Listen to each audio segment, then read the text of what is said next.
Olá, caros estudantes. Eu sou o professor Carlos de História e hoje nós vamos resolver aqui.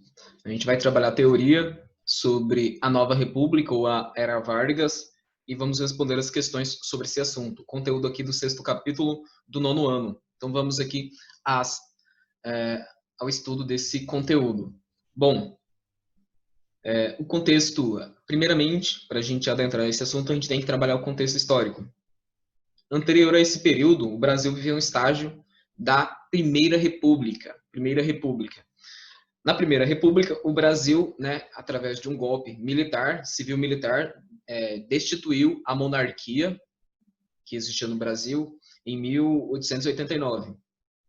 Então, em 1889, dá-se o golpe civil-militar que depõe a monarquia e se instala a Primeira República no Brasil. Né? E com a instalação da República, o sistema de governo, o sistema eleitoral, ele é dividido em dois períodos. Né? A gente tem, numa primeira fase, a República da Espada, e numa segunda fase nós temos a República Oligárquica. Então, nós temos esses dois componentes aqui que é importante que a gente saiba. Tá?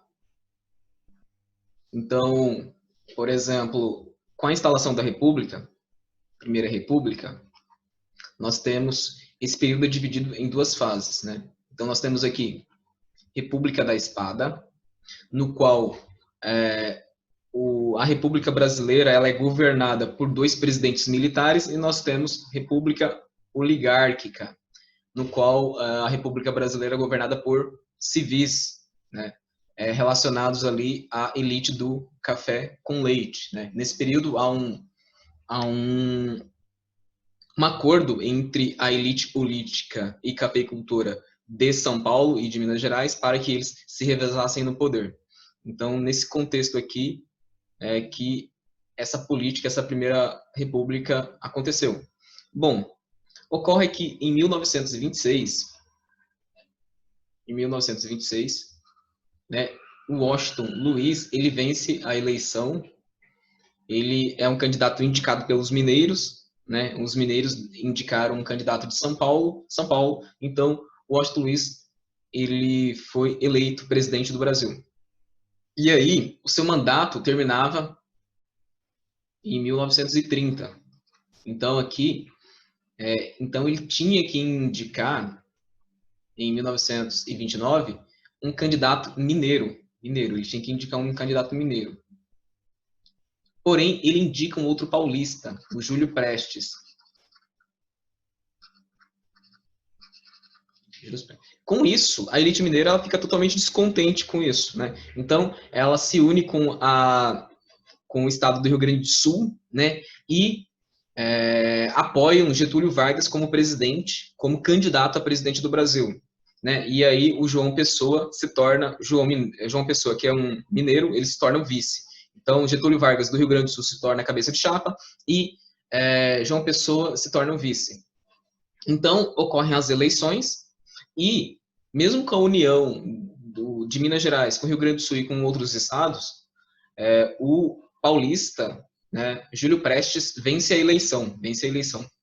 E aí os mineiros não aceitam essa derrota, né? E com o apoio dos militares, eles depõem o presidente Washington Luiz, né? Impedindo assim que o Júlio Prestes, que venceu a eleição, seja empossado. E aí Getúlio Vargas toma o poder com o auxílio dos militares e começa a governar o Brasil. Né? E aí nesse governo, que o governo de Getúlio Vargas, a gente se divide ele em três partes. Né? Então, o período em que Vargas esteve no poder a gente chama de Nova República, ou Era Vargas. Dentro desse período, nós temos três períodos importantes.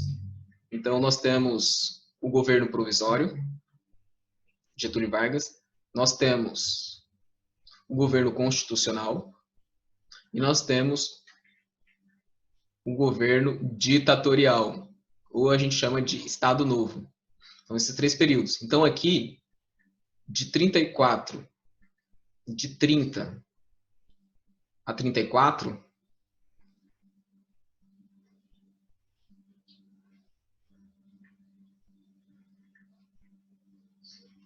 de 30 a 34,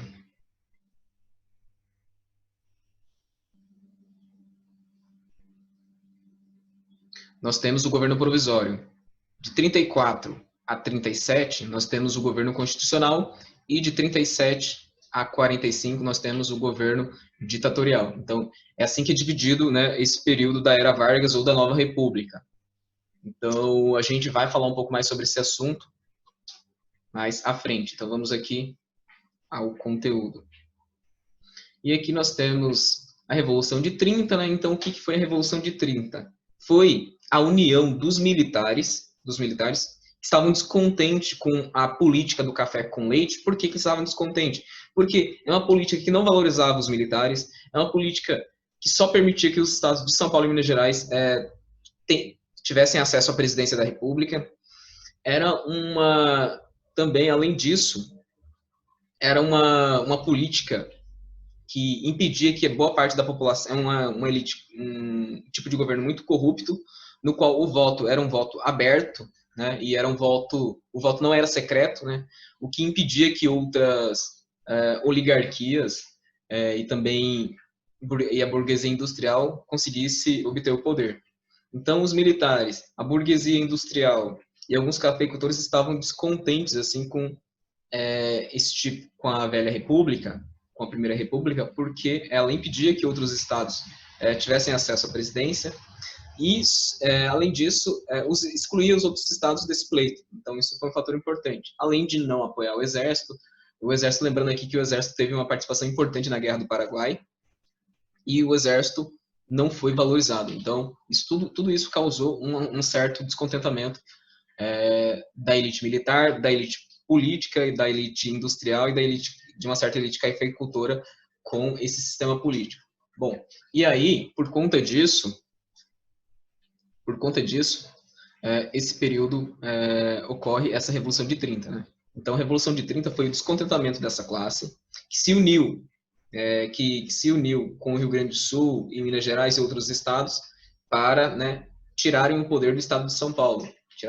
E, além disso, Minas Gerais estava ressentida pelo fato de São Paulo não cumprir o acordo, né, o acordo de revezamento de poder. Então, esses são os fatores aí que a gente tem que levar em conta, né? Então, ocorre uma aliança liberal, no qual Minas Gerais, Rio Grande do Sul e outros estados se unem para fazer frente a essa corrida eleitoral para se tornar presidente da República. E como eu falei anteriormente, mesmo com essa aliança liberal, Minas Gerais perde, né? Getúlio Vargas perde, e aí não aceitando isso, com o apoio dos militares, ele toma o poder. Bom, isso aqui foi um fator importante dentro desse processo.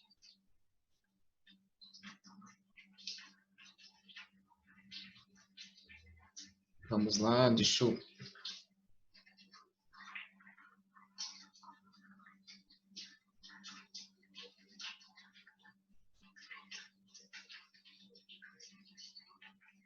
Bom, e aí, dito isso,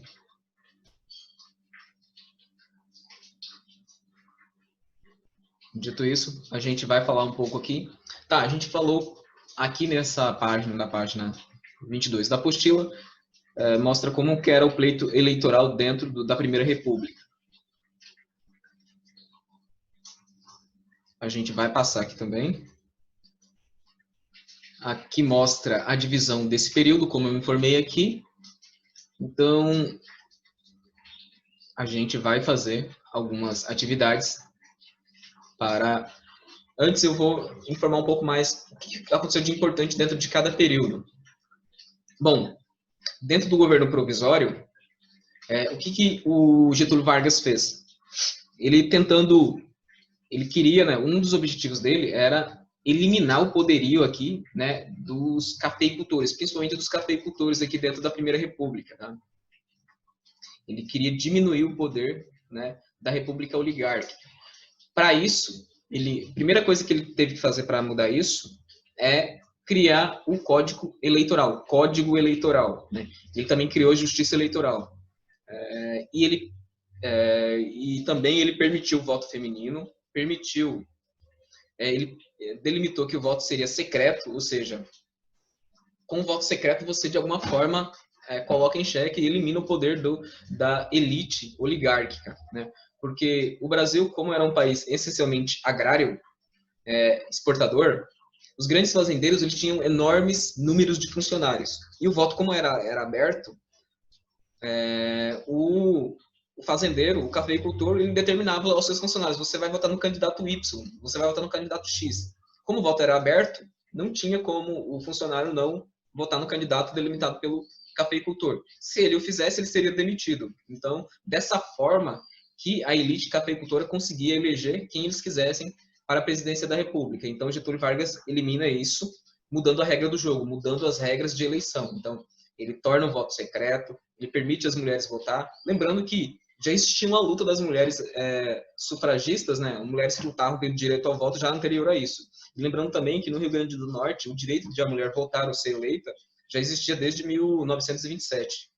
Bom, então, dito isso, a gente, além do Código Eleitoral e tal, o Getúlio Vargas, ele trabalhou no sentido também de minimizar as crises dos fazendeiros de São Paulo. Né? Ele percebeu que sem São Paulo não dava para governar o país. São Paulo era a principal economia, a província de São Paulo era a principal economia do país. Até hoje São Paulo é a principal economia. Então, nesse momento, ele precisava disso, precisava do apoio dos paulistas. Então, o que ele fez? Ele comprou o excedente de café e mandou queimar. Ele fez isso por quê? Para aumentar o valor do café, aumentar o preço do café. Então, em 1906, houve o Convênio de Taubaté, né? Isso dentro da República aqui, da Primeira República. Em 1906, houve o Convênio de Taubaté. Esse convênio estabeleceu que, caso os cafeicultores não conseguissem vender todo o café produzido, o governo compraria o excedente. Né? Em contrapartida, os cafeicultores prometeram que iam diminuir as terras de plantação e diminuir a produção. Tá? Só que os cafeicultores eles não diminuíam a produção, pelo contrário, eles aumentavam cada vez mais, porque eles sabiam que o governo compraria caso houvesse um excedente de produção. Então, assim, eles plantavam muito e vendiam aquele produto. Se ele não conseguisse vender, o governo comprava. Então, estava resolvido. E como que o governo pagava isso? O governo pagava fazendo empréstimos internacionais. E aí, com isso... Mas por que o governo se submeteu a isso? Porque eram os cafeicultores que permitiam que esses candidatos vencessem as eleições. Então, houve esse processo. Né? Então, o Getúlio Vargas, ele além de salvar os cafeicultores, os grandes cafeicultores, ele cria o Conselho Nacional do Café, ele estabelece uma policultura, né? Ou seja, a produção de vários produtos. O Brasil não pode depender só de um produto, né? Só do café, porque se houver uma crise, o Brasil está destruído. Então ele começou a incentivar a produção de outros produtos além do café. Bom, dentro do governo provisório, o que o Getúlio Vargas fez? Ele queria, né? Um dos objetivos dele era eliminar o poderio aqui, né, dos cafeicultores, principalmente dos cafeicultores aqui dentro da Primeira República. Tá? Ele queria diminuir o poder, né, da República Oligárquica. Para isso, a primeira coisa que ele teve que fazer para mudar isso é criar o Código Eleitoral. Né? Ele também criou a Justiça Eleitoral. E também ele permitiu o voto feminino, ele delimitou que o voto seria secreto, ou seja, com o voto secreto você, de alguma forma, coloca em xeque e elimina o poder da elite oligárquica. Né? Porque o Brasil, como era um país essencialmente agrário, exportador, os grandes fazendeiros eles tinham enormes números de funcionários. E o voto, como era aberto, o fazendeiro, o cafeicultor, ele determinava aos seus funcionários: você vai votar no candidato Y, você vai votar no candidato X. Como o voto era aberto, não tinha como o funcionário não votar no candidato delimitado pelo cafeicultor. Se ele o fizesse, ele seria demitido. Então, dessa forma que a elite cafeicultora conseguia eleger quem eles quisessem para a presidência da República. Então, Getúlio Vargas elimina isso, mudando a regra do jogo, mudando as regras de eleição. Então, ele torna o voto secreto, ele permite as mulheres votar. Lembrando que já existia uma luta das mulheres sufragistas, né? Mulheres que lutavam pelo direito ao voto já anterior a isso. E lembrando também que no Rio Grande do Norte, o direito de a mulher votar ou ser eleita já existia desde 1927. Bom, então, dito isso, a gente, além do Código Eleitoral e tal, o Getúlio Vargas, ele trabalhou no sentido também de minimizar as crises dos fazendeiros de São Paulo. Né? Ele percebeu que sem São Paulo não dava para governar o país. São Paulo era a principal economia, a província de São Paulo era a principal economia do país. Até hoje São Paulo é a principal economia. Então nesse momento, então ele precisava disso, precisava do apoio dos paulistas. Então o que ele fez? Ele comprou o excedente de café e mandou queimar. Ele fez isso por quê? Para aumentar o valor do café, aumentar o preço do café. Então, em 1906, houve o Convênio de Taubaté, né? Isso dentro da República aqui, da Primeira República. Em 1906, houve o Convênio de Taubaté. Esse convênio estabeleceu que, caso os cafeicultores não conseguissem vender todo o café produzido, o governo compraria o excedente. Né? Em contrapartida, os cafeicultores prometeram que iam diminuir as terras de plantação e diminuir a produção. Tá? Só que os cafeicultores eles não diminuíam a produção, pelo contrário, eles aumentavam cada vez mais, porque eles sabiam que o governo compraria caso houvesse um excedente de produção. Então, assim, eles plantavam muito e vendiam aquele produto. Se ele não conseguisse vender, o governo comprava. Então, estava resolvido. E como que o governo pagava isso? O governo pagava fazendo empréstimos internacionais. E aí, com isso... Mas por que o governo se submeteu a isso? Porque eram os cafeicultores que permitiam que esses candidatos vencessem as eleições. Então, houve esse processo. Né? Então, o Getúlio Vargas, ele além de salvar os cafeicultores, os grandes cafeicultores, ele cria o Conselho Nacional do Café, ele estabelece uma policultura, né? Ou seja, a produção de vários produtos. O Brasil não pode depender só de um produto, né? Só do café, porque se houver uma crise, o Brasil está destruído. Então ele começou a incentivar a produção de outros produtos além do café. Vamos aqui. Então, dentro desse período aqui, um outro fator importante que houve foi a Revolução Constitucionalista de 32. O que foi a Revolução Constitucionalista de 32? Foi uma revolta militar do Estado de São Paulo contra o governo federal, né? Porque, dentre outras medidas que o governo provisório de Getúlio Vargas fez, foi abolir os parlamentos, parlamento federal, parlamento estadual e parlamento municipal. E ele implementou interventores nos estados, né? Então, o estado não iria eleger o seu governador, o seu presidente, na época era chamado de presidente. Então, o governo ia nomear os governadores dos estados, são os chamados interventores, tá? São Paulo também ficou muito ressentida com isso. Pô, mas como que o cara vai decidir quem governa o estado? Então, todos esses fatores fizeram com que o estado de São Paulo, através de uma revolta militar, lutasse contra o governo federal. Então, essa revolta foi importante porque ela fez com que Vargas, além de estar descontente com esses fatores aí, da dissolução dos parlamentos e da inserção de interventores nos estados, além disso, os revoltosos da Revolução Constitucionalista de 32, eles queriam que o governo fizesse uma Assembleia Nacional Constituinte para criar uma Constituição para o Estado brasileiro. Então, a consequência dessa Revolução Constitucionalista foi que os revoltosos, boa parte foram mortos, cerca de 600 e poucas pessoas foram mortas, e Getúlio Vargas, após essa revolução, ele percebeu que ele tinha que incluir São Paulo dentro de uma estratégia de governo, né? Então, e uma das consequências disso foi que realmente, apesar de os revoltosos não conseguirem vencer, eles conseguiram. Getúlio Vargas solicitou uma Assembleia Nacional Constituinte para criar a Constituição Brasileira do Estado, que foi feita em 1934. Bom, dentro dessa Revolução Constitucionalista, um fator importante, né, que participou dentro dessa revolução foram os negros, né? Cerca de 10 mil negros entraram na luta armada contra o governo federal, porque eles queriam que o governo tivesse políticas específicas para os negros, né? Melhores condições de trabalho, de vida, de moradia, o fim do preconceito e tal, entre outras coisas.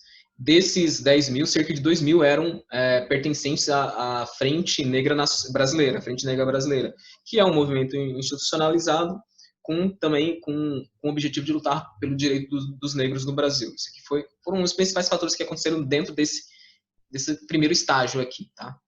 Então, em 1934, ocorre é estabelecida a Constituição do Brasil, né? O Getúlio Vargas estabelece aí uma Assembleia Nacional Constituinte, chama eleições gerais para que nessa eleição, né, seja implantado, sejam eleitos parlamentares para poderem criar a Constituição do Brasil. Então, nesse sentido, uma Constituição democrática estabelecida, estabelecendo direitos de trabalho, direito, por exemplo, jornada de trabalho de 8 horas, direito ao voto feminino, além disso, férias remuneradas, indenização em demissão por justa causa, entre outros fatores. Foi uma Constituição muito importante, porque ela estabeleceu vários direitos aos trabalhadores brasileiros. Um outro fator importante dentro desse período foi o fato de haverem dois movimentos, né, que tentaram tomar o poder, né? Apesar de o governo ter atendido algumas reivindicações de quem era a oposição, né, que foi a Constituição, existiam grupos que estavam descontentes. Getúlio Vargas é impressionante, ele conseguiu a oposição tanto da direita quanto da esquerda, né? Então, por exemplo, a direita, ela se alinhava ao fascismo italiano. Então, eles criaram a Ação Integralista Nacional dos Direitos, que foi liderado pelo jornalista Plínio Salgado. Então, então esse primeiro movimento, né, que era a Ação Integralista Brasileira, ela era um movimento que se encaminhava para o fascismo. Então, eles eram a favor de um governo centralizado, de um governo forte, de um governo que censurasse a imprensa, que abolisse as liberdades individuais. Tinham ideais bélicos de guerra, de expansão, tá? E era anticomunista, totalmente anticomunista, antissocialista. Então, e nós tivemos também a Ação Nacional Libertadora, né? A ANL. Então, essa aqui era de esquerda e essa aqui era de direita, né? A ANL era de esquerda e a AIB era de direita. Então, a Ação Nacional Libertadora, por que ela estava descontente com Getúlio Vargas? Ela queria que o Brasil se tornasse um país socialista, nos moldes da Revolução Russa. Então, eles eram a favor da reforma agrária, eles eram a favor do cancelamento do pagamento da dívida externa, da nacionalização de empresas estrangeiras que estavam dentro do Brasil, dentre outros assuntos, né? Então, aqui, em 1935, eles tentam tomar o poder, né, de Getúlio Vargas, mas não conseguem, o governo reprime bastante, alguns revoltosos são assassinados, e eles não conseguem tomar o poder. Em 1938, quem tenta tomar o poder aqui é esse movimento de direita, a AIB, né, Ação Integralista Brasileira, que também não consegue tomar o poder. Getúlio Vargas reprime duramente esse movimento também. Então, Getúlio Vargas, ele reprime todos os movimentos que tentam, de alguma forma, colocar em xeque o seu poder.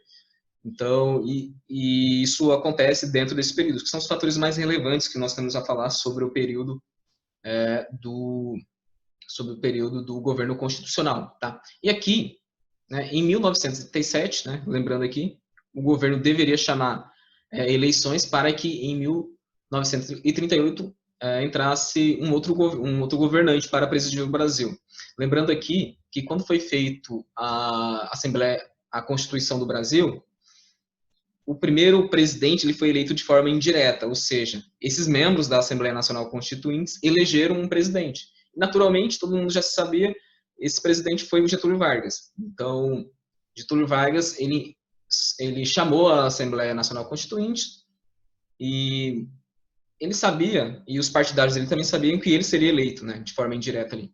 E essa galera que conseguiu eleger indiretamente o Getúlio Vargas não queriam que ele ficasse para sempre no poder.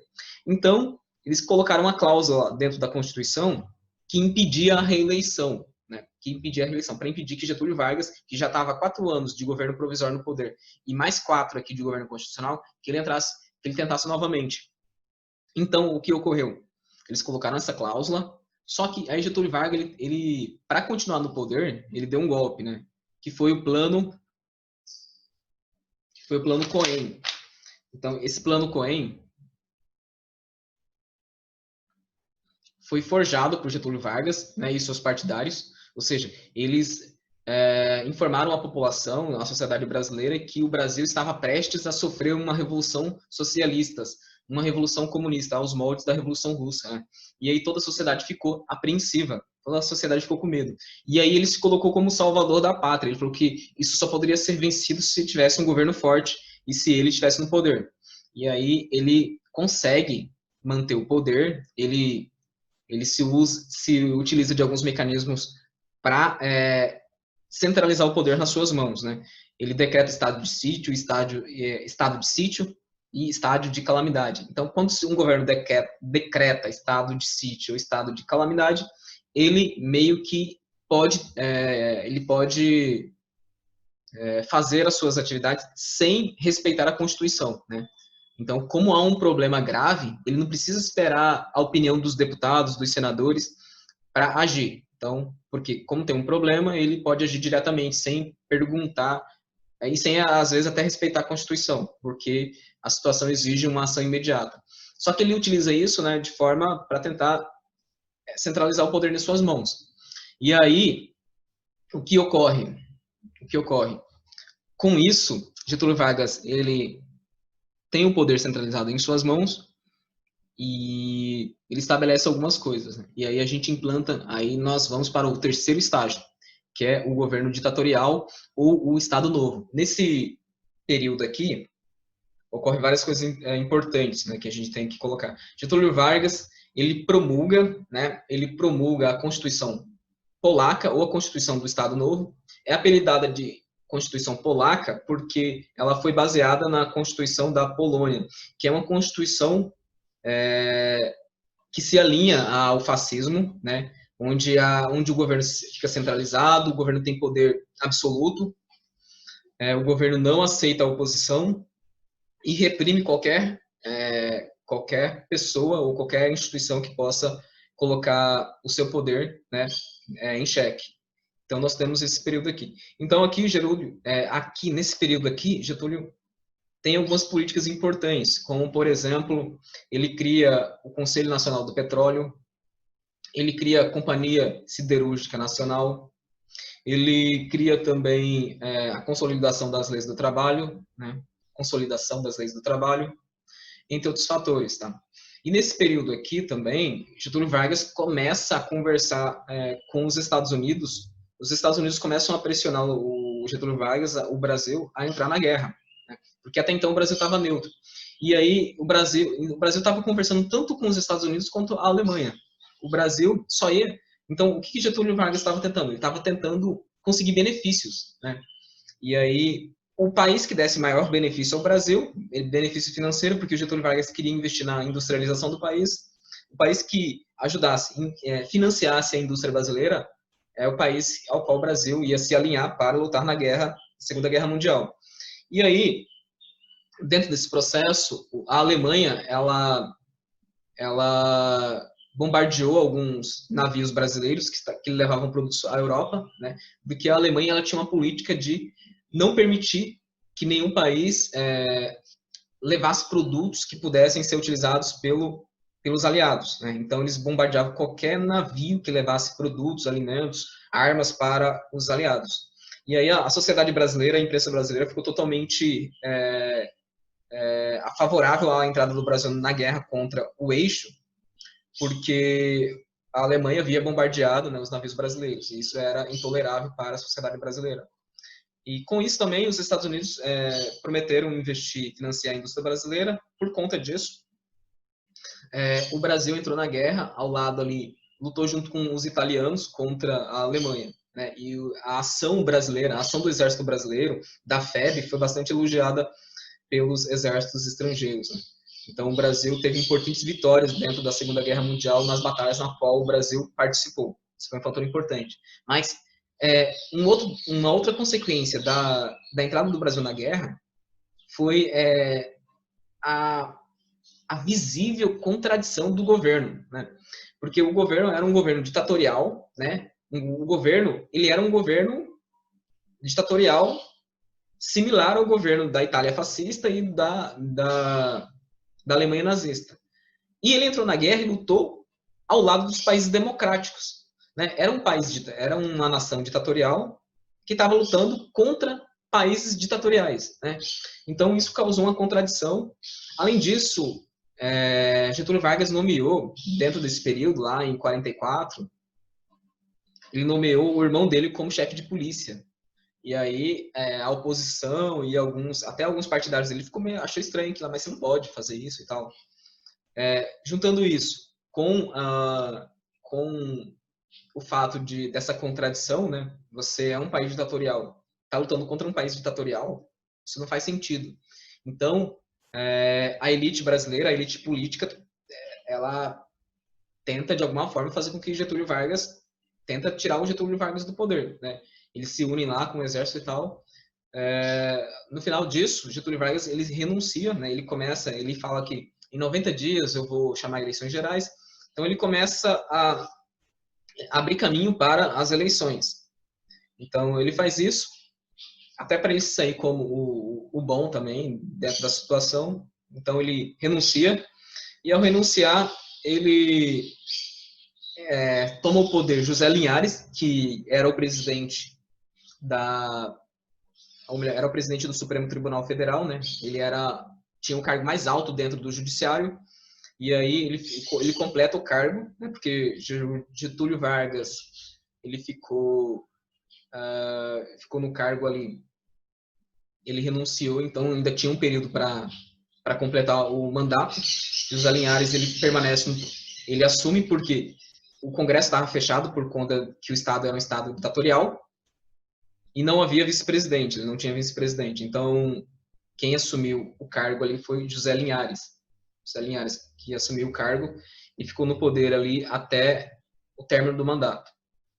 E aí, chamou-se eleições gerais, e Getúlio Vargas também ele se candidatou a deputado federal e a senador, se não me engano. Ele se candidatou a 2 cargos, ele venceu esse cargo, ele só não podia candidatar a presidente, mas a outros cargos ele poderia. Então ele venceu, e o candidato a presidente, quem ganhou foi um candidato que o Getúlio Vargas apoiou, que foi o Eurico Gaspar Dutra.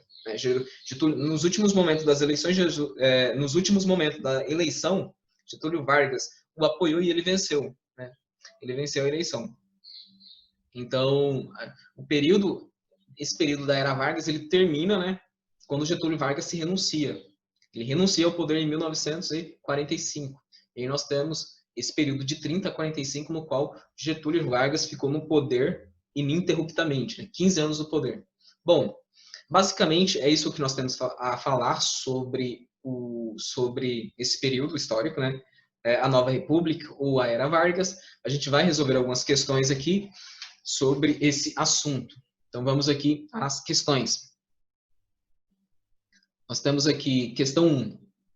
Preencha a cruzadinha abaixo com os primeiros nomes dos políticos envolvidos no processo de Revolução de 1930. Então vamos aqui a responder as questões. Letra A.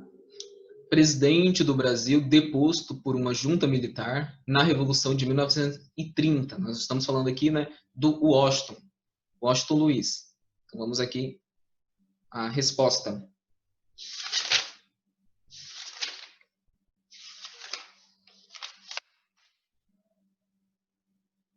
Uau.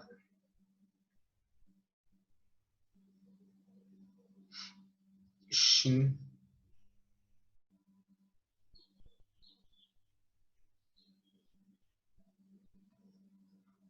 Washington Luiz. Letra A. Letra B, vamos aqui a letra B.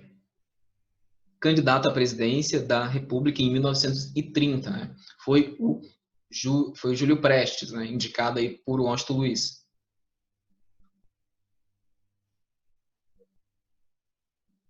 Júlio Prestes. Vamos à letra C. Político mineiro que deveria ter sido indicado à presidência da República em 1930. Era o Antônio, né? Nós temos aqui o Antônio Carlos. Né? Geralmente, eles indicavam o presidente do estado, né, o presidente da província, para o cargo de presidente do Brasil. Então, nós temos aqui o Antônio Carlos. Vamos lá, letra C.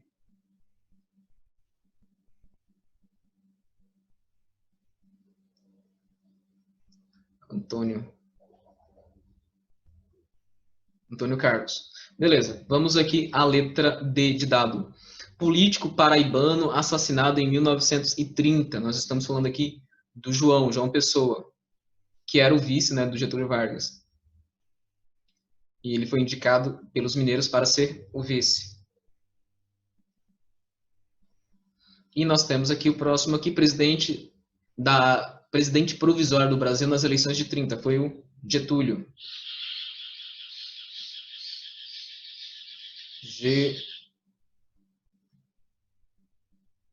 Getúlio Vargas. Bom, aqui nós terminamos essa questão 1. Vamos aqui à questão 2. Escolha um desses políticos, faça uma pesquisa sobre a participação dele no período estudado e registre em seu caderno as informações que você encontrar. Então, essa aqui é uma questão pessoal. Você vai escolher um desses personagens aqui históricos e vai falar um pouco mais sobre ele, tá? Então, nós temos isso. Vamos aqui à próxima questão. Vamos à resolução das atividades da página 27.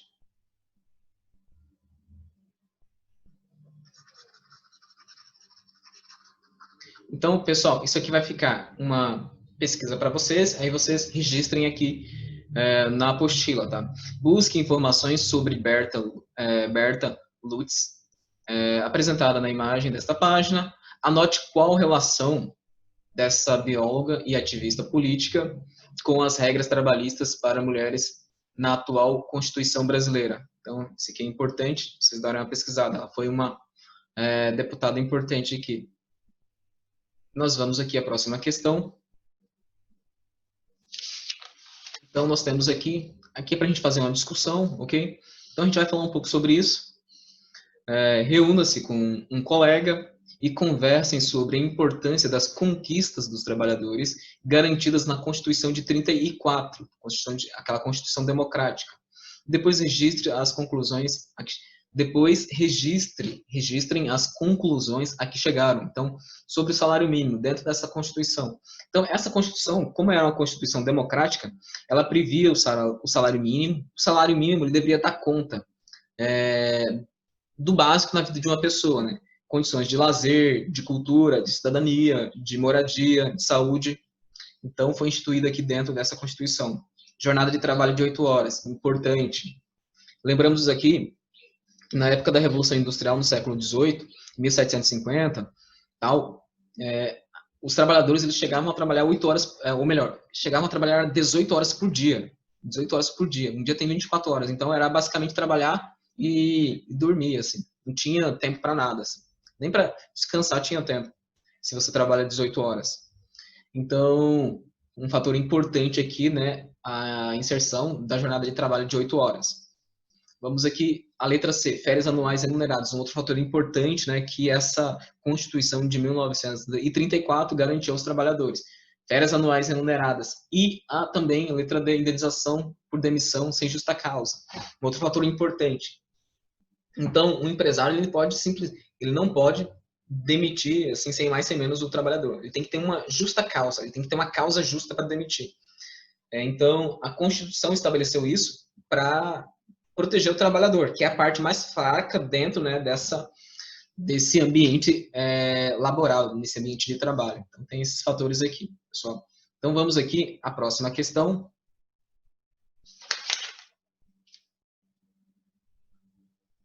Nós temos aqui organizando a história. Vamos resolver essa questão aqui também. Sobre a Ação Integralista Brasileira, AIB, e a Aliança Nacional Libertadora, ANL, e o Plano COIN, leia as afirmativas a seguir e marque V para as verdadeiras e F para as falsas. Então vamos aqui às assertivas. A ANL, de linha socialista, era aliada de Getúlio Vargas. Falso, falso. Por que é falso? Como eu falei anteriormente, a ANL, ela tentou depor o Getúlio Vargas. Ela tentou depor o Getúlio Vargas. Então, ela não era aliada ao governo dele. Além disso, ela queria implantar um governo socialista, ou seja, tirar a burguesia do poder. Ela queria implantar a reforma agrária, ou seja, dividir as terras, impedir que haja poucas pessoas com muitas terras e muitas pessoas sem terra.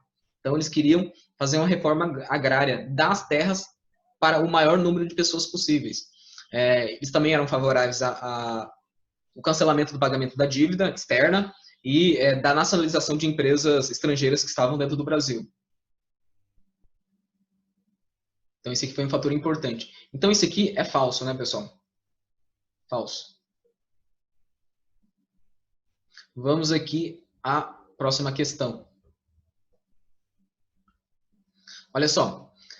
A AIB, a AIB, né, Ação Integralista Brasileira, tinha um programa político mais voltado aos interesses de Vargas, principalmente no que diz respeito ao anticomunismo. Correto, correto. Por que está correto, pessoal? Ou melhor, correto. Por que está correto? Embora na Revolução de 30, quando Getúlio toma o poder, a AIB estava do lado de Getúlio Vargas, né? Estava do lado de Getúlio Vargas. Depois eles viraram oposição porque Getúlio Vargas não deu cargos políticos aos membros da AIB e Getúlio Vargas também colocou essa instituição na ilegalidade, né? Ele acabou com esse movimento, de certa forma. Então, mas como a AIB ela se alinhava ao fascismo, ela era automaticamente contra o comunismo, né? Então Getúlio Vargas também era contra o comunismo. Então essa questão está certa por conta disso. A AIB tinha um programa político voltado aos interesses de Vargas, principalmente no que diz respeito ao anticomunismo verdadeiro. Era uma instituição de direita. Vamos aqui ao próximo item, o Plano Cohen alarmou a população e proporcionou a Getúlio Vargas a oportunidade de se colocar como uma única opção para a nação brasileira. Correto também, tranquilo essa aqui. Como eu falei anteriormente nessa aula. A Intentona Comunista foi um movimento promovido em 1935 pelos integrantes da ANL, Ação Nacional Libertadora, com o objetivo de depor Vargas. Correto também. Correto. Daqui tá tranquilo, né, pessoal? Então vamos aqui à próxima questão. Questão aqui da página 35. Vamos aqui. As últimas questões.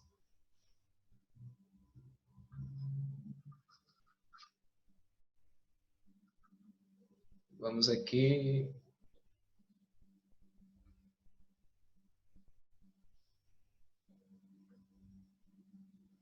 Então vamos aqui. Questão 1.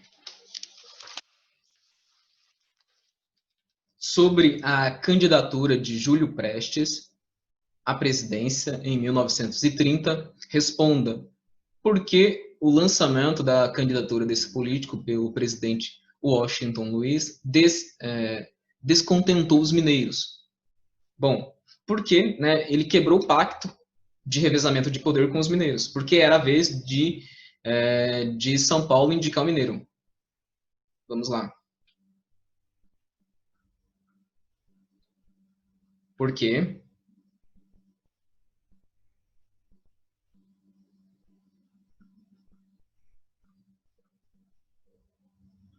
vez de São Paulo indicar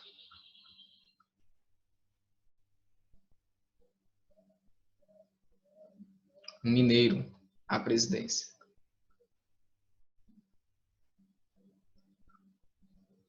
Porque era a vez de São Paulo indicar um mineiro à presidência, de acordo com o acordo lá, né, da política do café com leite.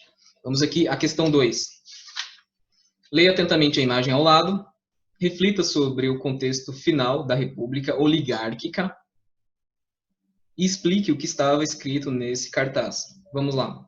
Então, o cartaz, nós temos o cartaz aqui, para presidente Getúlio Vargas, vice-presidente João Pessoa, Aliança Liberal.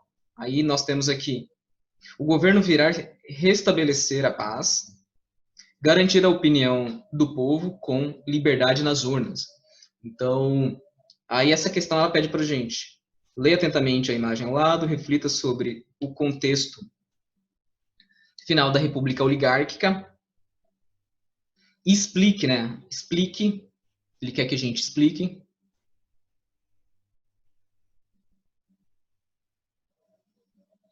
Explique o que estava escrito nesse cartaz. Então, quando Getúlio Vargas fala assim, olha só, o governo que virá restabelecer a paz a paz com anistia. Então, ou seja, ele vai libertar possíveis políticos que foram presos pelo governo oligárquico. Anistia é isso, né? É você permitir que as pessoas que foram presas políticos voltem a ter cidadania e a ter vida livre no país. E garantir a opinião do povo. Paz. Então, como muitas pessoas estavam descontentes com a economia do café, a política do café com leite, ele ia trazer paz, né? Estabelecendo um governo mais amplo e com a participação de todos os estados. E garantir a opinião do povo com a liberdade nas urnas. Ou seja, aqui ele está deixando claro que ele ia mudar as regras do jogo, as regras eleitorais, né? Ou seja, ele fez isso com o Código Eleitoral e a Justiça Eleitoral. Como que ele fez isso? Ele estabeleceu o voto secreto, né?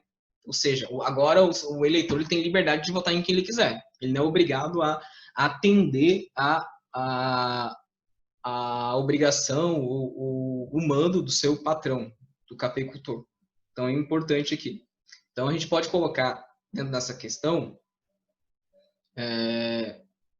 garantir. Vamos lá, a gente pode colocar que explique João Pessoa, então é o governo que virá estabelecer, ou seja, a liberdade de presos políticos.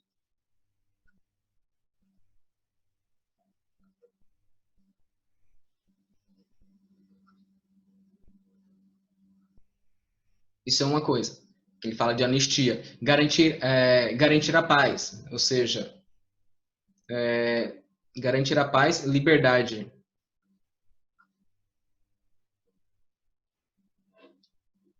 Liberdade de escolha. E liberdade de escolha no voto. Ou seja, você tendo liberdade de escolha no voto, ele fez isso por meio do voto, estabelecendo o voto secreto, tá? Basicamente é isso o que Getúlio Vargas ele está dizendo que ele vai fazer caso vença a eleição, né? Isso em 1930. Vamos aqui à questão número 3. Sobre as principais medidas tomadas por Getúlio Vargas para resolver os problemas econômicos do país na década de 1930, assinale V as afirmativas verdadeiras e com F as falsas. Então vamos aqui aos itens. Nós temos aqui, primeiro item, criou a Companhia Siderúrgica Nacional, verdadeiro, como eu informei a vocês nessa aula.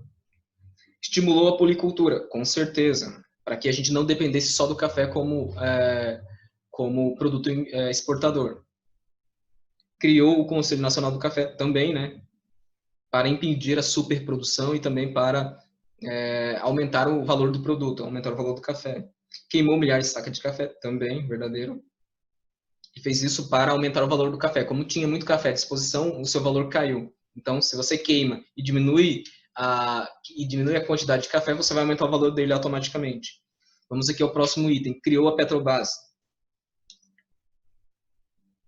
Falso. Ele criou, né, a Companhia Nacional do Petróleo. Vamos a próximo. Essa política, em sua política integralista, não incluiu grupos indígenas, respeitando as suas tradições desses povos. Aqui está falso também, tá? Na verdade, ele incluiu os indígenas dentro do Brasil, né? Tanto é que ele visitou algumas tribos indígenas, só que ele não respeitou a tradição e a cultura dos indígenas. Na verdade, o que ele queria era tornar os índios, trazer os índios para um ambiente urbano, para um ambiente rural. Então, e ele não respeitou a cultura, né? Ele queria que os índios, na verdade, não fossem índios, que eles se integrassem na produção capitalista, na produção social brasileira. Vamos aqui ao último item, incentivou a industrialização brasileira. Correto. Então, essa questão aqui é tranquila, talvez o que causaria um pouco mais de confusão é se ele criou a Petrobras. Então, a Petrobras, ela veio depois, tá? Ela veio no governo do Getúlio, só que no outro governo, porque o Getúlio ele teve 2 vezes no poder. Então, quando ele renunciou em 45, né? Aí nós tivemos José Linhares no poder. Depois nós tivemos eleições. Nessas eleições, o Eurico Gaspar Dutra ele venceu a eleição. Depois, o Getúlio Vargas se candidatou novamente. E aí sim ele criou a Petrobras, tá? Foi isso que aconteceu. Então foi no período aqui de... Foi no próximo governo de Getúlio Vargas que a Petrobras foi criada. Então nós tivemos aqui 45. Em 45, Getúlio ele renuncia, fica no poder José Linhares, que era presidente do Supremo Tribunal Federal. Depois há eleições. Eurico Gaspar Dutra ele vence essas eleições com o apoio de Getúlio Vargas. E quando termina o mandato dele, nas próximas eleições, o Getúlio vence. E aí ele cria a Petrobras e ocorre isso. Um fator importante aí do que aconteceu em nossa história. Vamos aqui à questão 4. Cite 2 reivindicações dos paulistas ao promoverem a Revolução Constitucionalista de 1932. Bom, eles queriam, os paulistas aqui, eles queriam uma coisa, uma Constituição,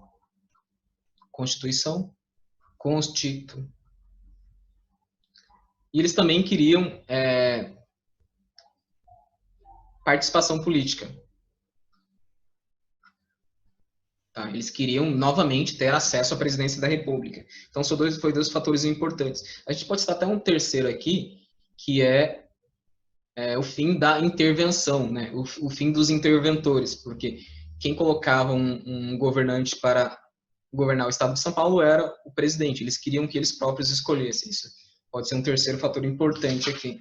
Vamos aqui à quinta questão. Em 1937, Vargas deu um golpe de Estado e implantou o Estado Novo. Sobre esse período, responda. Letra A. Como Getúlio Vargas conseguiu apoio popular para o golpe de 1937? Bom, ele conseguiu apoio popular por conta do Plano COI, né? Plano. Então, ao espalhar esse plano aí, ele falou que o Brasil estava prestes a sofrer uma revolução socialista. Então, o povo, né, automaticamente começou a apoiá-lo. E ele se colocou como o único capaz de vencer essa possível revolução que estava prestes a acontecer. Então, com isso, ele conseguiu apoio popular. Apoio da elite, entre outros elementos da sociedade. Vamos aqui à letra B. Cite 2 medidas políticas e 2 medidas econômicas adotadas por Getúlio Vargas durante o Estado Novo. Bom, 2 medidas, né? Medidas políticas, vamos lá. Medidas políticas, medidas econômicas. Políticas, ele centralizou o poder em suas mãos, centralização política. Centralização política. E uma outra foi autoritarismo, né? Então, medidas políticas. Ele era autoritário, não respeitava a oposição, não respeitava o parlamento.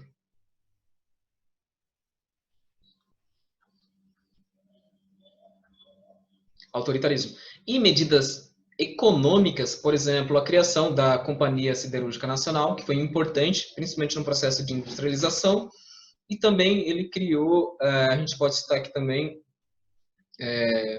a Companhia Nacional do Petróleo, entre outros assuntos importantes aqui sobre o aspecto econômico. Bom, nós terminamos aqui o conteúdo, então, sobre a nova república, ou a Era Vargas, período aí de 15 anos no qual Vargas esteve no poder e implantou importantes mudanças políticas, econômicas e estruturais, né, que beneficiaram o Brasil. Foi um período, né, de bastante conturbações políticas, mas foi um momento na nossa história que é importante que a gente saiba. Bom, por enquanto aqui é isso. Qualquer dúvida, comente na região dos comentários ou nas aulas online que nós tivermos, certo? Então, até breve.